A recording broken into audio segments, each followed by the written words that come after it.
বুঝতে পারছি ভরা যৌবনে এখন চ্যাংড়া ছেলেরা এসেছে। খুব ভালো কথা, সুখের খবর। কিন্তু আমি এটাই বুঝতে পারছি না, তুমি কথায় কথায় হাততালি কেন দিচ্ছ? মানে গানের তালে তালে হাততালিটা কেন দিচ্ছ?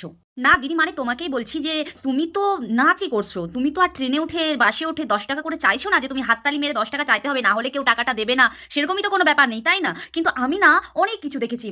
ট্রেন কাঁপানো দেখেছি, তারপরে শ্মশান কাঁপানো দেখেছি, খাদ্য বাড়ি সাধ্য বাড়ি যা যা ছিল সব দেখে নিয়েছি। কিন্তু আমি জানি না এরপর আর কি কি দেখতে হবে। সিরিয়াসলি বলছি বলছি এই প্রথমবার আমি হাততালি কাঁপানো মানে হাততালি দিয়ে দিয়ে যেটাকে বলা হয় যে নাচ দেখলাম।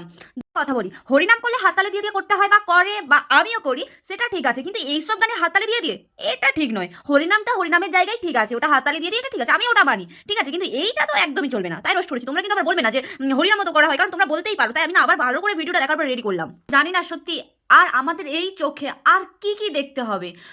বাথরুম কাঁপানোও কিন্তু দেখে নিয়েছি, আর কি দেখতে হবে বুঝতে পারছি না। তোমরা যদি আর কেউ নতুন নতুন কিছু কন্টেন্ট আনতে চাও তাহলে অবশ্যই জানিও, কারণ আমাকেও তো রেডি থাকতে হবে রোস্ট করার জন্য, তাই না? ভালো করে রোস্ট করবো। এখন নতুন নতুন দেখেছি আমি ফুলকপি রোস্ট হয়, এবার তোমাদেরকে আবার ভালো করে নিংড়ে নিংড়ে আমি রোস্ট করব। ঠিক আছে, ভিডিওটা ভালো লাগলে অবশ্যই লাইক কমেন্ট শেয়ার করে দিও। দেখা হচ্ছে নেক্সট ভিডিওতে। Bye bye.